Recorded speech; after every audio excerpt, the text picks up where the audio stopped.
Imagen donde estamos observando o la traemos acá para presentar y recordar las características histológicas del parénquima pulmonar, ¿no? Vemos aquí tres imágenes desde menor aumento hasta mayor aumento, donde nos va a permitir pues recordar la histología, ¿no?, del parénquima pulmonar, donde la unidad básica aquí pues son los espacios alveolares separados por sus tabiques alveolares, ¿no?, sus bronquiolos, ¿no? Estos son bronquiolos. También vamos a tener la presencia de la vía respiratoria, donde encontramos la presencia de cartílago, que son los bronquios, ¿no?, que nos permite recordar, ¿no?, la histología. En esta imagen central, lo que estamos viendo pues es el mismo bronquiolo que está a este lado, pero ya observamos a mayor aumento y vemos pues que está revestido por un epitelio, ¿no?, que el epitelio, dependiendo la zona y la localización, puede ir pues desde un pseudoestratificado cilíndrico a un cúbico simple, ¿no? Y este es un bronquiolo, ¿no? Vemos la parte más externa constituido por el músculo liso. Y en la parte periférica vemos pues los alveolos, ¿no? Aquí se detalla con mayor precisión, ¿no?, los alveolos, su tabique alveolar, en el cual nosotros vamos a observar pues que va a estar constituido por los neumocitos, ¿no? Y tenemos los neumocitos tipo 1, que son unas células aplanadas, alargadas, fusiformes, que van a revestir todo el interior del espacio alveolar, ¿no? Podemos encontrar también zonas de localización donde vamos a ver, por ejemplo, algunas células mucho más voluminosas, ¿no?, y que pueden estar formando conglomerados, ¿no?, que son los neumocitos tipo 2, ¿no?, que se representan en menor números, así como también podemos encontrar la presencia de estas células de tipo epitelioide, que no son más que otra cosa que los macrófagos, ¿no?, los macrófagos alveolares, que son parte del elemento de las células de defensa, ¿no?, que están vigilando frente a cualquier agente injuriante que pueda ingresar, ¿no?, a la vía respiratoria, o también fagocitar aquellos desechos celulares. Entonces, eso básicamente para nosotros recordar la histología. Recordemos que en el tabique alveolar nosotros tenemos también la presencia de capilares, y que esos capilares van a tener un revestimiento endotelial, ¿no?, así como también vemos las células intersticiales o el intersticio, que es donde encontramos la presencia de haces de fibra colágenas, ¿no? Cualquier alteración de cualquiera de estas estructuras que nosotros observamos aquí, definitivamente van a terminar condicionando pues una patología, ¿no? Pero en esta oportunidad la hemos traído para recordar la histología. ¿Por qué? Porque nosotros vamos a ver una patología que es la criptococosis, y la vamos a ver localizada a nivel pulmonar en esta oportunidad. Recordemos que la criptococosis, ¿no?, es una patología de tipo infecciosa que va a estar condicionada por la invasión, ¿no?, de, es una infección de tipo micótica, ¿no?, que va a ser sistémica, ¿no?, puede estar localizada en diferentes partes del organismo, ¿no?, pero en esta oportunidad nosotros la vamos a estudiar de localización a nivel del pulmón. Una patología que está muy relacionada y muy de la mano con aquellos pacientes inmunosuprimidos, ¿no?, que pueden estar inmunosuprimidos ya sea por alguna patología o a consecuencia de algún tratamiento que condicione inmunosupresión, ¿no?, en la gran mayoría de veces. Pero no es la única forma. Los pacientes inmunosuprimidos nomás no son los únicos que van a presentar una criptococosis. Nosotros también lo podemos encontrar presente, esta patología, en pacientes inmunocompetentes. Y por supuesto que la presentación y las manifestaciones clínicas va a ir muy de la mano si es un paciente tanto inmunosuprimido diferente como si fuera un inmunocompetente, ¿no? ¿Dónde vamos a encontrar nosotros el criptococo? El criptococo nosotros lo vamos a encontrar y lo ingerimos generalmente por vía respiratoria, y lo encontramos en las heces de las palomas, ¿no? Cuando hablamos de este tipo de criptococo nos estamos refiriendo mayormente al criptococo neoformans, ¿no? Y este básicamente va a ingresar por la vía respiratoria, ¿no? Y generalmente para que pueda ingresar esto a través de la vía respiratoria, nosotros lo que vamos a tener primero es que las heces de estas palomas se desequen, o sea, se produzca una desecación para que esto pueda ser movido, ¿no? Las levaduras puedan ser elevadas a través del viento, ¿no? Y esto pueda ingresar por nuestra vía respiratoria. Pero no solamente es la única, también tenemos el Cryptococcus gatti, que esta generalmente está relacionada como fuente las hojas de los árboles, ¿no? Ahí los encontramos y la vía de ingreso pues definitivamente es la vía respiratoria. Ingresa esta por vía respiratoria y como ya manifestamos, la primera zona donde la podemos encontrar de presentación es a nivel pulmonar. No es la única, ¿no? En pacientes inmunosuprimidos los encontramos en diferentes zonas y en diferentes localizaciones, en diferentes estructuras y órganos, pero en esta oportunidad nosotros las vamos a ver aquí de localización a nivel pulmonar. ¿Y qué es lo que nosotros vamos a encontrar a nivel pulmonar de manera macroscópica? Miren cómo la infección por el criptococo va a mostrar estas múltiples estructuras, unas estructuras que tienen una coloración así color beige, de tipo heterogénea, ¿no? A lo cual nosotros en esta patología que es la criptococosis le llamamos criptococomas, que están distribuidos generalmente en los lóbulos superiores y que están distribuidos así, ¿no? Formando estos grupos o estas masas a que nosotros le llamamos criptococomas. ¿Y de qué va a estar y de qué van a estar conformados estos? Estos, bueno, aquí les traemos las características histopatológicas que nosotros vamos a tener presente para hacer el diagnóstico de la criptococosis, ¿no? ¿Qué es lo que vamos a encontrar? Nosotros vamos a encontrar lesiones granulomatosas nodulares y la pregunta saltaría a la vista. Lesiones granulomatosas de tipo nodulares, pero ¿dónde y en qué pacientes? Porque nosotros habíamos relacionado la gran mayoría de esta patología asociado pues a inmunosupresión. Y recuerden que los pacientes con inmunidad comprometida pues no tienen una reacción inflamatoria acompañante generalmente. Estas lesiones granulomatosas de tipo nodulares van a estar presentes, pero en aquellos pacientes inmunocompetentes, ¿no? Ahí las vamos a encontrar y las vamos a encontrar incluso con presencia de células gigantes multinucleadas, que en el interior de estas células gigantes multinucleadas nosotros vamos a encontrar los criptococos. En pacientes inmunocomprometidos o de inmunidad deficiente o comprometida, generalmente no vamos a encontrar asociados a un proceso inflamatorio acompañante. Es posible que nosotros podamos identificar gérmenes dentro de los espacios alveolares sin inflamación en la pared alveolar. Por supuesto, ya lo hemos manifestado. En pacientes generalmente inmunocomprometidos, nosotros vamos a encontrar en la luz de los alveolos, si recordamos la histología normal, el criptococo, ¿no? Y ahí en los pacientes inmunocomprometidos no los vamos a encontrar asociados a procesos inflamatorios como si lo encontramos en los pacientes inmunocompetentes.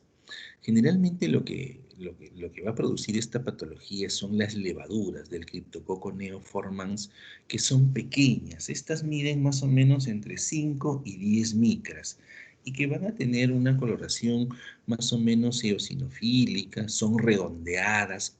Algunas veces pueden parecer ovaladas, pero tienen como una doble membrana, una membrana y una pared que van a ocasionar unas coloraciones refringentes, incluso que se pueden observar con mucha facilidad a la coloración de rutina, que es la hematoxilina eosina, y ya la vamos a observar en las imágenes. Parece que las células se rodean de un halo que en realidad representa una cápsula mucinosa. Y ya lo vamos a ver, una cápsula transparente, ¿no? Que se hace bastante evidente que cuando éstas se juntan o forman una masa, ¿no? Como los criptococomas que hemos visto, diera la impresión de ser burbujas de jabón y que en algunas literaturas ustedes la van a encontrar como características referentes a pompas de jabón cuando estos criptococos se unen, ¿no? Y forman la llamada, pues, los llamados criptococomas, ¿no? Entonces, vamos a encontrar también variantes de criptococos sin cápsula muchas veces, ¿no? Algunos que no tienen cápsulas, y generalmente esto lo encontramos en pacientes inmunocomprometidos. Y esta es la imagen característica. Si nosotros observamos, por ejemplo, esto que vemos acá, pues son los espacios alveolares, ¿no? Esto, miren, ve todo, esto es un espacio alveolar en el cual nosotros, miren, acá hay otros, ¿no? Encontramos gran cantidad de estas estructuras redondeadas que tienen la impresión de doble cápsula, de doble membrana que las reviste, que una es la membrana, otra es la cápsula, ¿no? Son los criptococos. Todos estos son los criptococos y como la característica histológica hacía referencia, ¿no? Los vamos a encontrar, miren, en la luz de los espacios alveolares, ¿no? Y encontramos en esta otra zona, ¿no? Las encontramos en esta otra zona de acá y en estos alvéolos de acá, ¿no? Estos, cuando forman más o menos esta característica que estamos viendo acá y se unen unos al lado del otro, forman como esa imagen en pompas de jabón, ¿no? Como si estuviéramos en la ducha o en la tina y disolvemos el jabón y que forman muchos globitos, ¿no? A eso se les llama imágenes en pompa de jabón, que hace referencia a la literatura, ¿no? Y nosotros, ¿qué observamos aparte de esto? Que no vemos, o si observamos por aquí, unos que otros linfocitos acompañantes, ¿no? Entonces, eso hace referencia y nos hace pensar que este es un paciente inmunocomprometido. Y no sería extraño porque en la gran mayoría de los pacientes que presentan esta patología, pues hay compromisos de la inmunidad, ¿no? Aquí, por ejemplo, se hace notorio, por ejemplo, estos criptococos, ¿no? Estos criptococos que miden en promedio 5 micras, ¿no? Que tienen como una doble cápsula, ¿no? Como una doble membrana que las reviste, como si fuera una membrana bastante gruesita, ¿no? Este criptococo tiene la capacidad incluso de inhibir, ¿no? Inhibir la fagocitosis a cargo o desempeñado a través de los macrófagos. Y esta capacidad que tienen estos criptococos está generado por la cápsula de polisacáridos que las envuelve. Así como también estas tienen la capacidad de inhibir la capacidad antifúngica de los medicamentos, ¿no? O la capacidad de generar, por ejemplo, componentes como la serina proteinasa, que tienen la capacidad de darles esa característica de ser infiltrante, y sobre todo en aquellos pacientes inmunocomprometidos, para poder diseminar a través de diferentes órganos. Aquí pues una imagen mucho mejor, ¿no? Donde observamos nosotros el criptococo. Miren, este es el criptococo, que lo encontramos dentro del espacio alveolar, ¿no? Con sus imágenes características, ¿no? Su imagen característica, que estas unidas a las otras, si hubiese más criptococos, darían las imágenes típicas y características en pompas de jabón. Estos son los alvéolos, con algunos eritrocitos periféricos, con algunos macrófagos cargados con hemosiderina, ¿no? Y otros macrófagos cargados con carbón, pero que esos definitivamente no forman parte o no contribuyen mucho los macrófagos aquí como característica histopatológica de esta patología. E incluso en esta imagen, por ejemplo, ¿qué va a llamar la atención? Va a llamar la atención esta célula gigante multinucleada. Mírenme. Y esta célula gigante multinucleada nosotros las encontramos cuando vemos un paciente en el cual tenga inmunidad normal, o que sea un inmunocompetente, donde sí hacen una reacción de tipo granulomatosa con células gigantes.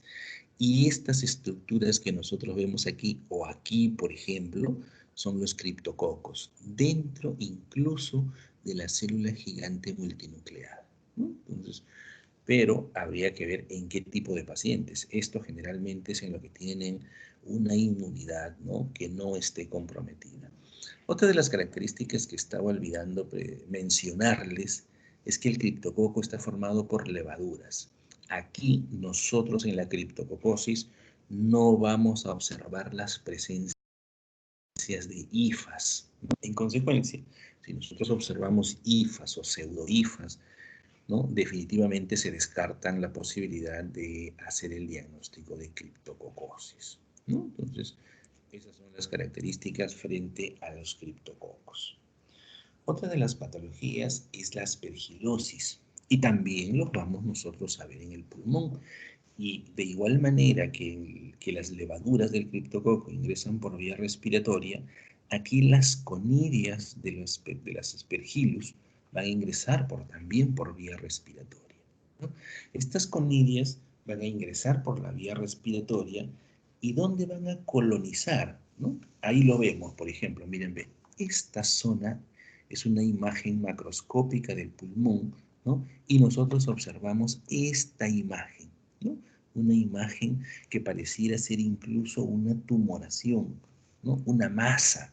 Es por eso que se le dio la categoría de aspergiloma, así se le llamó, porque el sufijo oma, si ustedes, si recordamos a qué nos lleva el sufijo oma, es una tumoración de tipo benigno. O sea, se pensó que era una masa tumoral esto. Y esto pues no es más que la masa micótica, ¿no? del aspergillus, ¿no? Aquí que está localizada en una cavidad. Y esta se va a localizar generalmente en cavidades que puedan haber sido generadas por una tuberculosis anteriormente o en unas cavidades condicionadas por la bronquiectasia o unas cavidades que hayan sido generadas por un absceso anterior, ¿no? E incluso estos aspergillus pueden ingresar en las paredes de los vasos y obstruir el flujo sanguíneo y condicionar áreas de infarto y de esa manera condicionar su propia cavidad para que estos puedan alojar en esta localización. Estas son masas de color marrón, como nosotros lo vemos, y que se asemejan mucho o pueden asemejarse mucho a una masa tumoral, ¿no? Es por eso, repito, que se le ha dado la característica aspergiloma. ¿Y cuáles van a ser las características que nosotros vamos a encontrar frente al aspergiloma? Ya mencionamos, es una masa, ¿no? Una masa de micelios que crecen en forma de capas dentro de la cavidad, ¿no? Dentro de alguna cavidad. Y hemos visto en la imagen macroscópica que están dentro de una cavidad y ahí reciben el nombre de aspergiloma, ¿no? Los focos de parénquima necrótico, ¿no? Pueden estar infartados, ¿no? Hay focos de parénquima necróticos, infartados, hemorrágicos, asociados a oclusión de las luces vasculares, ¿no? Donde vamos a encontrar hifas de hongos. Miren, acá, a diferencia de la criptococosis, ya encontramos hifas, y las hifas van a tener características de ser septadas, ¿no? Si nosotros pasamos a mayor aumento, vamos a ver los septos de estas hifas con características que ya nosotros vamos a encontrar. Nosotros miren cómo encontramos asociados a hemorragia o pueden encontrarse asociados a hemoptisis. Algunas veces, y no es muy raro manifestarlos, se han confundido mucho con la tuberculosis, ¿no? La literatura lo refiere así y así lo he experimentado hace muchos años cuando realizaba pues trabajaba como médico general. Llegué a observar un paciente que estaba en tratamiento por el esquema 1 de tuberculosis, ya estaba más terminando el primer mes y el paciente seguía con hemoptisis, ¿no? Seguía con hemoptisis, tenía una imagen que era sugestiva bastante de tuberculosis según el informe radiográfico, ¿no? De la radiografía. Entonces se hizo el seguimiento y se hizo la consulta, neumología, la interconsulta por falta de respuesta terapéutica, ¿no? Y se encontró, porque había ingresado al programa de tuberculosis con baciloscopía negativa, cultivo negativo, y porque presentaba una clínica muy semejante a la tuberculosis, y se determinó y se terminó diagnosticando pues aspergiloma, ¿no? Entonces sí, pues se puede confundir en cuanto a las manifestaciones clínicas e incluso las imágenes, ¿no? Los infartos producen cavidades progresivas que posteriormente se desarrollan bolsas de hongo o bolas de hongos, ¿no? Ya lo hemos manifestado, ¿no? Estos ingresan a los vasos, originan infarto que definitivamente van a condicionar necrosis y van a condicionar una cavidad que posteriormente va a ser poblada por estos hongos, ¿no? Patrón de granulomatosis broncocéntrica que va a estar caracterizada por granulomas necrotizantes alrededor de las paredes de los bronquios, el proceso inflamatorio periférico. Las cifas, esta es una de las características que nos va a permitir hacer diagnóstico diferencial con otros hongos que puedan provocar IFAS, ¿no? Y es que estas forman ángulos agudos, ángulos menores de 45 grados, ¿no? Nosotros vamos a encontrar que nuestro Robin refiere que forman ángulos de 40 grados, pero en términos generales son menores de 90 grados, ¿no? Se puede encontrar cristales de oxalatos de calcio birrefringentes, ¿no? En las cifas, ¿no? No es muy frecuente encontrar estos cristales cálcicos o de calcificación, pero la literatura sí lo refiere, entonces hay que mencionarlo como características histológicas, ¿no? Aquí observamos, por ejemplo, miren, si nosotros recordamos la zona que hemos visto en la macroscopía, ¿no? Esta es la cavidad, toda definida, donde observamos, pues, aspergilosis pulmonar invasiva, ¿no? Rodeada por una zona intensa de infarto, ¿no? Aquí está este infarto que va a estar condicionado pues por una isquemia, ¿no? Y que todo el interior nosotros vamos a encontrar la presencia de los hongos. Y a la imagen de la derecha observamos ya a mayor aumento las hifas, ¿no? Las hifas y las conidias, ¿no? Miren estas estructuras redondeadas y estas que son las hifas, que están acá, ¿no? Estas tienen un espesor también aproximadamente, un promedio de 5 a 8 micras, el espesor de estas hifas. Y una de las características que nosotros vamos a observar es que estas hifas tienen septos, ¿no? Aquí septos, como en caña de bambú, refieren algunas de las literaturas, ¿no? Y toda esta masa, toda esta aspergiloma, toda esta bola micótica va a estar constituido por estos elementos, ¿no? Vamos ahí.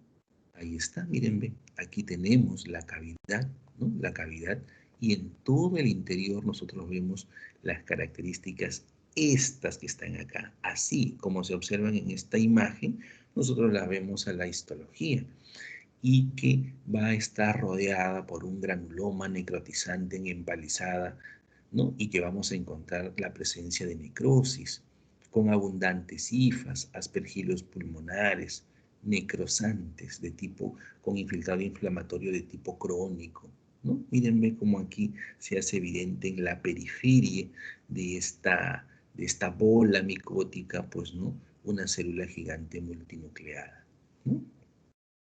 Que vamos a encontrar más abundantes histiocitos, ¿no? O sea, hay un infiltrado inflamatorio, periférico, granulomatoso, y en el interior las presencias, pues, de las conidias y de las hifas. Y estas hifas que son sectadas.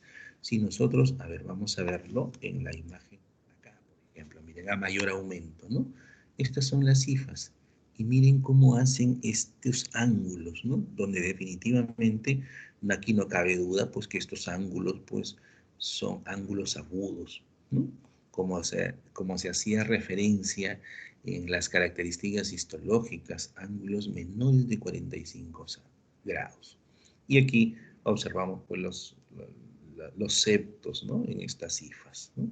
Entonces, cuando nosotros nos encontramos con ellos, se hace bastante evidente. Uno de los diagnósticos diferenciales que tenemos que hacer frente a de la aspergilosis, ¿no? En referencia a las hifas, es con la cándida, ¿no? La cándida tienen también hifas septadas, pero las cándidas forman ángulos mucho mayores, de 90 grados, pero a veces por el tipo de corte es bastante difícil precisarlo, pero las hifas de las cándidas o de la candidiasis son mucho más delgadas y finas que estas, aunque también son septadas, pero son mucho más delgaditas que estas, ¿no? Si estas miden en promedio aproximadamente 5 micras, ¿no? Y están más o menos alrededor de ello, entre 5 o hasta 10 micras, las el espesor de las hifas de las cándidas pues es mucho menos, 3 a 2 micras, ¿no? Entonces ahí viene la diferencia para hacerlas entre ellos, donde a veces pues es bastante complicado. Nosotros hemos visto tanto hifas en nuestro estudio como de aspergilos como de cándida, y a veces es bastante complicado, ¿no? Entonces nosotros que ya lo hemos visto a tantas veces, estas son más gruesas, son septadas, ángulos, buscamos los ángulos agudos, a diferencia de la cándida que son más delgadas y los ángulos pues son mucho mayores, ¿no? Esa es la que nos hace básicamente hacer la diferencia entre una y otra patología. Otra de las patologías pues es la equinococosis. Y en la equinococosis nosotros vamos a ver con bastante, en el pulmón, ¿no? Vamos a observar pues el quiste hidatídico, ¿no? Este quiste hidatídico característico, donde se va a desarrollar pues, ¿no? Nosotros lo vamos a desarrollar como agentes intermedios, ¿no? Vamos a ingerir los huevos, se van a liberar las oncósferas, estos van a pasar a través de la vía digestiva hacia la mucosa, al sistema venoso, y a través del sistema venoso estos pueden viajar. Y recordemos que la primera estructura que se cruza al retorno venoso definitivamente va a ser el hígado, y por eso el hígado es una zona donde la podemos encontrar bastante frecuente, la presentación de este quiste hidatídico, ¿no? De ahí puede pasar el hígado, pasa al corazón y puede irse a localizar en los pulmones, donde también nosotros lo podemos encontrar presente, este equinococosis o el quiste hidatídico. Miren, ¿ven? Este es un quiste, ¿no? Básicamente esa es la estructura, un quiste, ¿no? Donde tiene líquido en su interior, y que este quiste, ya lo vamos a ver así, va a tener diferentes capas en su interior, ¿no? Como parte propia de este quiste, que crece más o menos entre 1 a 2 centímetros por año. Este va a tener capas, pero aparte de eso va a formar una reacción periférica, una reacción con infiltrado inflamatorio de tipo crónico con presencia de eosinófilos, pero eso ya como parte propia de la zona de localización, en este caso pues el pulmón, ¿no? Va a tener un infiltrado inflamatorio crónico con eosinófilos, y como es un infiltrado inflamatorio crónico, también vamos a encontrar como parte de este resultado haces de fibras de colágeno, o sea, tejido fibroso que va a estar rodeando a esta. Y como parte interna, ya las vamos a definir ahorita que nosotros veamos las imágenes. Pero dentro de las características ya las hemos mencionado en parte. Nosotros, miren, vamos a identificar la identificación del parásito como una estructura quística. Ya le hemos mostrado macroscópicamente, en la cual va a tener unas características bastante particulares. A ver, vamos a ver acá, donde nosotros vamos a encontrar, a ver, acá está, nosotros vamos a encontrar por nuestro quiste, que es este, ¿no? Que es una estructura que tiene líquido en su interior, y nosotros en el interior de estos vamos a encontrar una capa que es una capa laminada. Aquí, una capita laminada que la va a recubrir. Y como su nombre lo dice, en el interior vamos a ver así, laminitas. Esta es una capa acelular, ¿no? Básicamente que esta capa es acelular, pero va a permitir el paso de nutrientes. E inmediatamente por dentro de estas, nosotros vamos a ver una lámina más interna, que es delgadita, y es una membrana germinal delgada. Ahí va a ir así, ¿no? Hay una membrana germinal delgada que es mucho más delgada, tiene sí nucleación, ¿no? Y es la membrana germinal, de la cual pueden salir las vesículas hijas, ¿no? Aquí se van a formar unas vesículas, ¿no? Que van a ser, que van a constituir pues los protoescoles, que son las cabezas de los futuros parásitos. Aquí los vamos a tener, y cuando éstas se liberan de la membrana, de esta membrana, forman los quistes hijos, y los podemos ver en el interior, ¿no? En el interior. También podemos nosotros encontrar en la parte interna la presencia de la famosa arenilla hidatídica, ¿no? Que esto básicamente es un sedimento que va a estar formado por la ruptura de estos quistes. Cuando estos quistes se rompen, forman como una arenilla, y a esa arenilla se le llama la arenilla hidatídica. Ahora, lo que habíamos mencionado, adyacente al quiste, ¿no? De forma adyacente al quiste, adyacente al quiste, nosotros vamos a observar, ¿no? A ver, vamos a ver acá, en la parte periférica del quiste, ¿ya? Vamos a ver un proceso inflamatorio. Un proceso inflamatorio, ¿no? Que va a estar constituido por inflamación de tipo crónica, y como este es un parásito, podemos encontrar la presencia de eosinófilos, ¿no? Aunado al proceso inflamatorio crónico con haces de fibras colágeno, se va a encontrar un tejido fibroso periférico, ¿no? Así como también puede encontrar áreas de calcificación, lo cual es bastante poco frecuente, pero sí se describe como cuerpos calcáreos o corpúsculos calcáreos que no son más que otra cosa que áreas de calcificación, ¿no? Entonces, si esas son las características, vamos a ver las imágenes, ¿no? Esta que está acá, por ejemplo, aquí que estamos mostrando, vamos al puntero nuevamente. Pero, acá. Esta capa que está, que es la más externa, es la capa laminada o laminar, ¿no? Y miren cómo tiene como laminitas. Es una capa acelular. Esta más interna ya forma parte de la capa germinal, ¿no? Y esta capa germinal, ¿no? Es la que va a formar estas estructuras, ¿no? Que van a ser las vesículas hijas que se van a formar aquí pegaditas. Y cuando ya se sueltan, y van a estar acá, forman los quistes hijos, ¿no? Que van a formar parte de las cabezas de los nuevos parásitos en este caso, ¿no? Entonces, eso como parte interna del propio quiste, ¿no? Acá también está, miren, aquí se ve mucho más detallada la característica laminar, ¿no? De la membrana, más externa del quiste, ¿no? La capa laminar o ectoquiste, que se le llama, con estas laminitas, la cual es acelular. Pero a pesar de tener un espesor considerable, esta capa permite el ingreso de los nutrientes al interior del quispe, ¿no? Y esta es la capa germinal, donde se van van a aparecer, ¿no? Estos quistes o estas vesículas hijas pegaditas acá, ¿no? Y esto se ve en el interior, todo el interior va a estar rellenos de líquido, y cuando estas se rompen van a formar la famosa arenilla hidatídica. Es por eso que cuando se realiza la intervención quirúrgica de estos quistes, se tiene que tener mucho cuidado en que no se vaya a romper, porque si se rompe y en el interior nosotros tenemos estas vesículas hijas, ¿no? Puede condicionar un sembrado masivo, ¿no? de este parásito en la zona de ruptura, ¿no? Entonces, eso es lo que nosotros encontramos. Y en la periferia, miren, ve, por parte de la estructura quística y ya donde está prácticamente el parénquima pulmonar rodeando a la lesión quística, nosotros vamos a encontrar este infiltrado inflamatorio, ¿no? En las zonas adyacentes se puede imaginar inflamación, y aquí con presencia, aquí está, de eosinófilos, ¿no? Se ven a pequeño aumento, pero sí se logran evidenciar pues que tienen una coloración eosinofílica, ¿no? Son presencia de eosinófilos.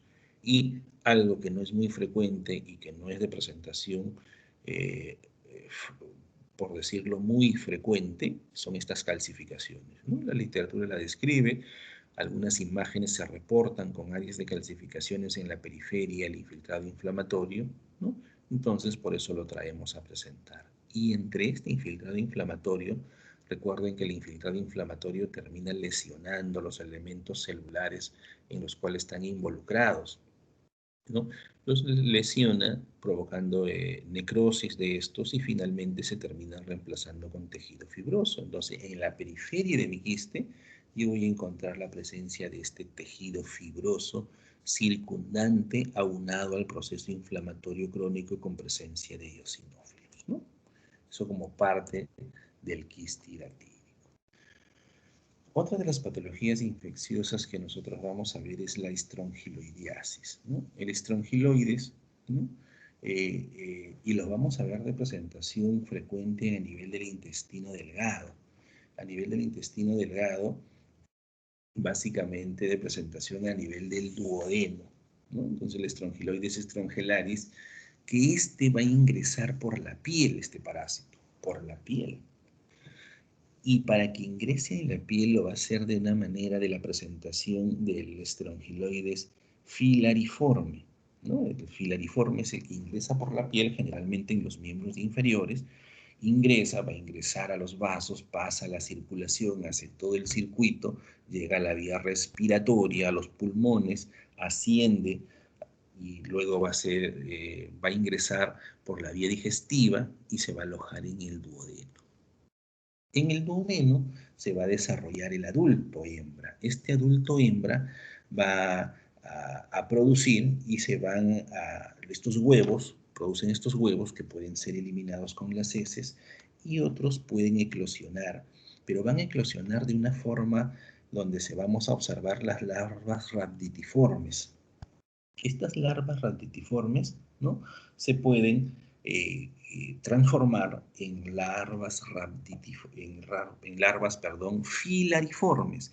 Y estas larvas filariformes, así como las que ingresaron por la vía de la piel, van a penetrar en la mucosa del intestino, ¿no?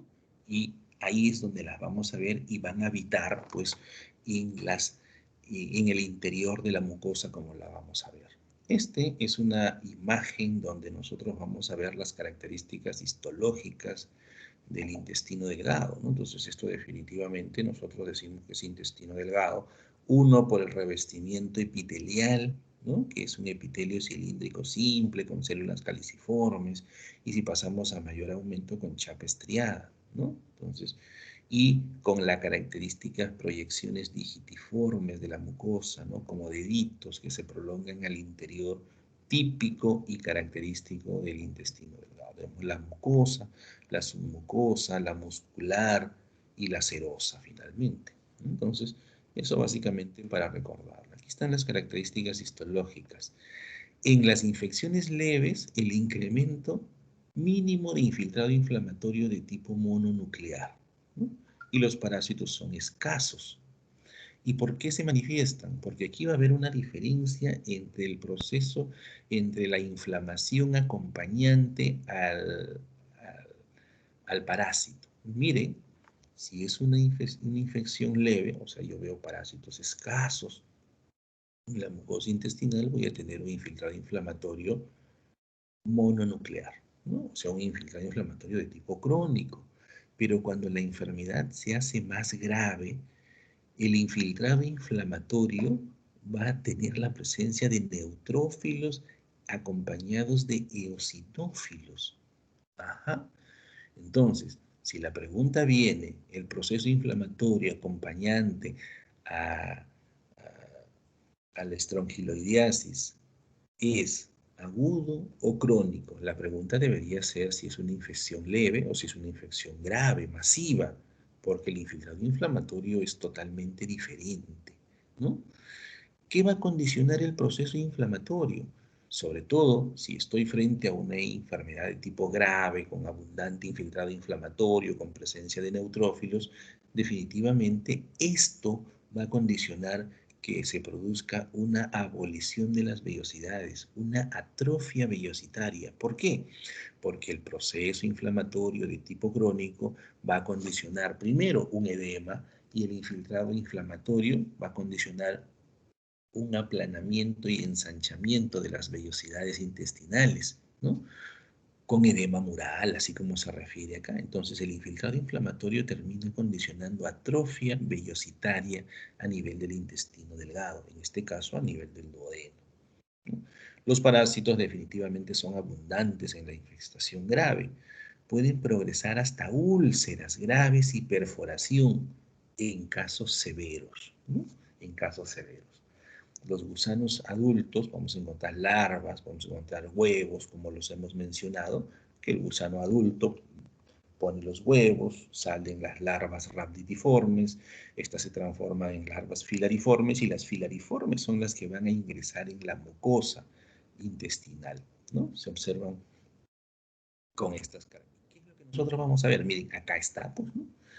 Miren cómo nosotros vamos a ver en la mucosa, estas son las larvas filariformes. Las larvas filariformes que ya han ingresado en la mucosa y las vemos nosotros así. ¿Por qué las vemos así alargaditas? Porque eso va a depender del tipo de corte. Si el tipo de corte la vamos a encontrar nosotros alargadas, ¿no? Longitudinal, las vamos a ver alargaditas. Si el tipo de corte va a ver a mi larva filariforme y la va a cortar en forma transversal, la voy a ver de manera redondeada, ¿no?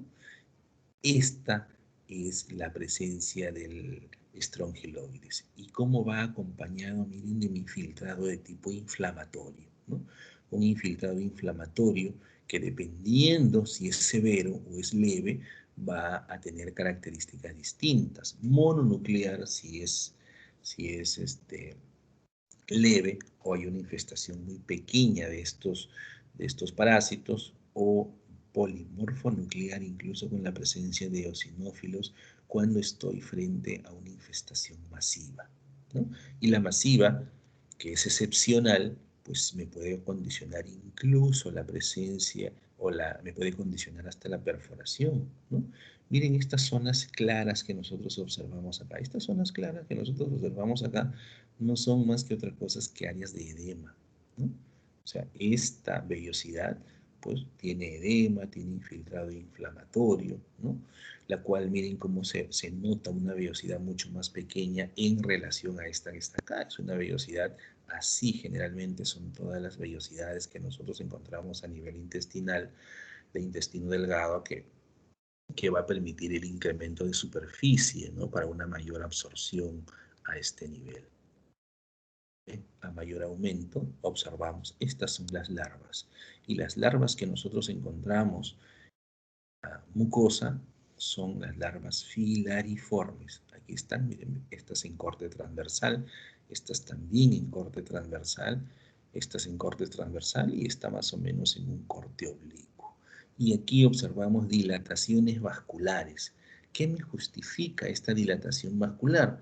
La dilatación vascular me la va a justificar, pues, que este es un agente injuriante que me va a condicionar la presencia de infiltrado inflamatorio.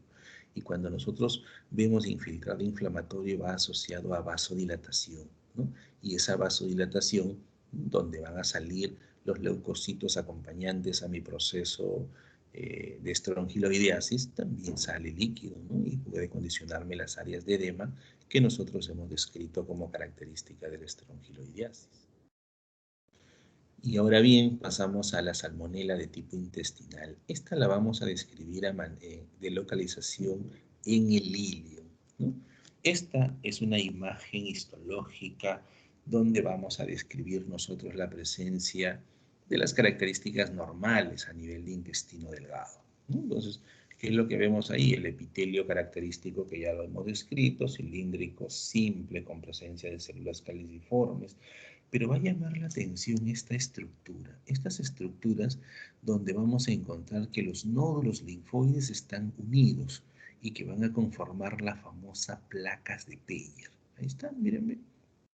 Acá vemos otro nódulo aislado, pero estos de aquí están juntos unos con los otros. Y vamos a ver las placas de Peyer, estas que van a formar o que van a ser características donde se va a producir una reacción a nivel de estas placas de Peyer, sobre todo en la salmonela, en la úlcera tífica, ¿no? Entonces, y vamos a ver cómo reacciona, ¿no? Aquí tenemos, o cuáles son los cambios que se van a condicionar. Esto como parte de la mucosa, aquí tiene la submucosa, la capa muscular y la serosa por fuera, ¿no? Y las características que nosotros vamos a encontrar: hiperplasia de las placas de Peyer. ¿Qué significa? Que estas estructuras o estos nódulos linfoides que se encuentran unidos, que van a conformar las placas de Peyer, van a condicionarse una hiperplasia, o sea, se van a hacer mucho más grandes, ¿no? Y van a estar acompañadas definitivamente de un proceso inflamatorio. Se pueden ulcerar, ¿no? Y cuando se ulceran, ¿no? Generalmente ahí sí se van a acompañar más de un componente de células polimorfonucleares, o sea, van a ver la presencia de neutrófilos. Pero La célula predominante, pues son los mononucleares, con la presencia de histiocitos. Generalmente es el elemento celular más importante que forma parte de este proceso inflamatorio. El infiltrado inflamatorio puede ser mononuclear, ya lo hemos manifestado. Los neutrófilos están presentes, pero no son muy frecuentes y están presentes condicionados por la zona de ulceración. Esa es la que me condiciona la presencia de los neutrófilos, pero el elemento predominante o el infiltrado inflamatorio predominante son los mononucleares. Y la célula predominante aquí, importantísima, es el histiocito, ¿no? Las úlceras pueden ser profundas. En casos severos, pues la Salmonella Typhi incluso puede causar perforaciones, pero esos son casos severos, es muy poco frecuente que eso pueda suceder, pero es una de las posibilidades, no muy frecuentes, y por eso hay que mencionarla, ¿no? Una inflamación transmural, ¿no? Y lógicamente el proceso inflamatorio va acompañado casi siempre de edema, ¿no? En la pared intestinal. Pueden haber distorsiones estructurales que simulen una enfermedad intestinal, ¿no? Inflamatoria idiopática de tipo crónica, ¿no? Entonces, ¿qué es lo que vamos a tener? La inflamación, la célula predominante es el histiocito, vamos a ver la hiperplasia de las placas de Peyer, ¿no? Podemos encontrar áreas de ulceración, vamos a encontrar elementos mononucleares, ¿no? Como lo hemos visto los histiocitos, los linfocitos, ¿no? Podemos encontrarlo acompañada de células plasmáticas, ¿no? Que son las características que vamos a encontrar. Y estas son las imágenes, miren, en intestino, a nivel de intestino delgado, ¿no? Aquí que estamos observando, ¿no? A un aumento de 4, de 5x en el ilion, estamos observando, ¿no? Que las placas de Peyer se han hiperplaciado, o sea, se van haciendo más grandes las placas de Peyer, ¿no? Y donde miren, en esta zona se hace evidente, hay una esfacelación del epitelio de revestimiento, o sea, se está condicionando una ulceración. Y en esta zona de ulceración es donde básicamente nosotros encontramos los polimorfonucleares.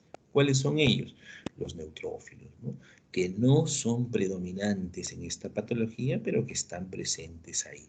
Y aquí, pues definitivamente, a mayor aumento, observamos pues la hiperplasia de las placas de Peyer, donde el elemento principal pues son los mononucleares, linfocitos, histiocitos, células plasmáticas, ¿no? Entonces, característica propia de esta salmonela. Y los histiocitos muchas veces pueden fagocitar la salmonela, ¿no? Sí, los pueden fagocitar. Y cuando los fagocitan en la literatura antigua, se referían que formaban parte de los tifocitos. Actualmente ya nosotros decimos que es un histiocito que ha fagocitado pues un microorganismo. Anteriormente a esa célula se le llamaba el tifocito y se consideraba como una célula característica y típica de la salmonellosis intestinal o de la salmonela salmonella typhi, ¿no? Que había sido fagocitada, ¿no? Era el tifocito, así se le llamaba anteriormente. Ahora no, solo decimos que es un tifocito que ha fagocitado una salmonela, ¿no? Aquí vemos la hiperplasia de las placas de Peyer, el infiltrado inflamatorio que está acompañando a esto, y que definitivamente si hay ulceración nosotros podríamos encontrar la presencia de neutrófilos, que repito, no es predominante.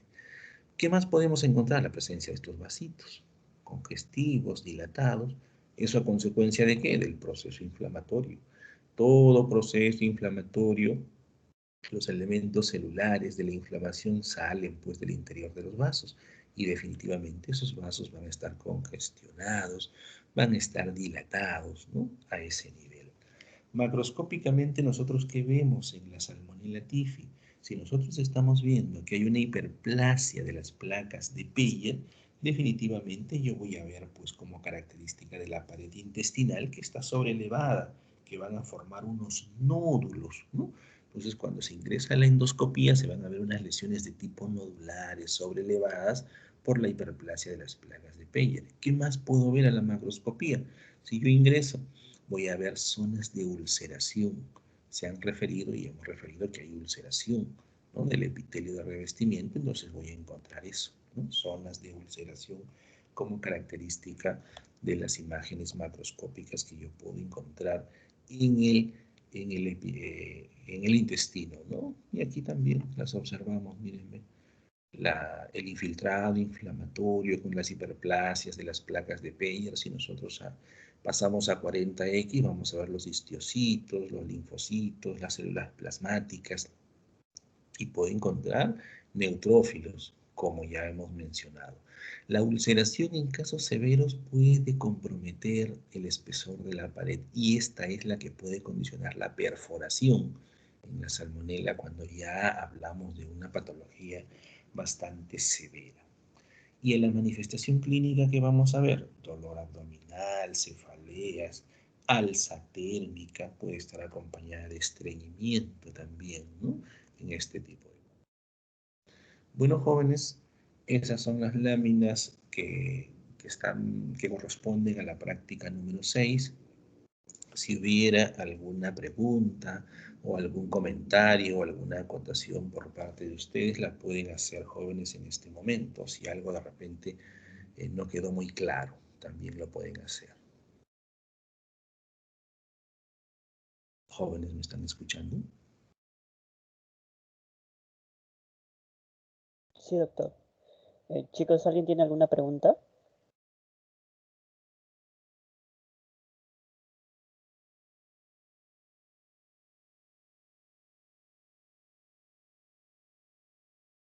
Parece que ninguna. El silencio significa que todo está bien o que todo está mal. Bueno, jóvenes, si no hay ninguna pregunta, bueno, Diego, entonces nosotros programamos la siguiente práctica. ¿Qué te parece? La hacemos el día lunes, la práctica 7, y el miércoles hacemos el seminario como me habías manifestado. Sí, doctor. El día miércoles 14 vamos a los seminarios.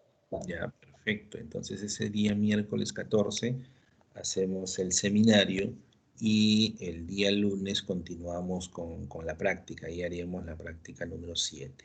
¿Ya? ¿Está bien? Sí, doctor.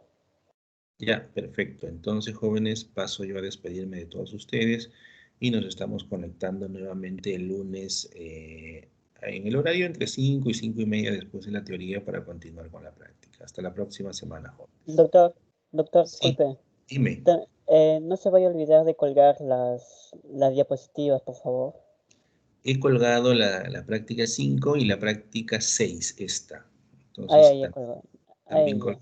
sí, pero la he colgado antes de ingresar aquí a la práctica, eso de las 4 y media. De repente todavía no la han visualizado, pero ya las he colgado. ¿Ya? Ya, Diego. Ya, doctor. Ya, perfecto. Entonces nos estamos conectando el día lunes para continuar con el desarrollo de la práctica ya número 7, ¿sí?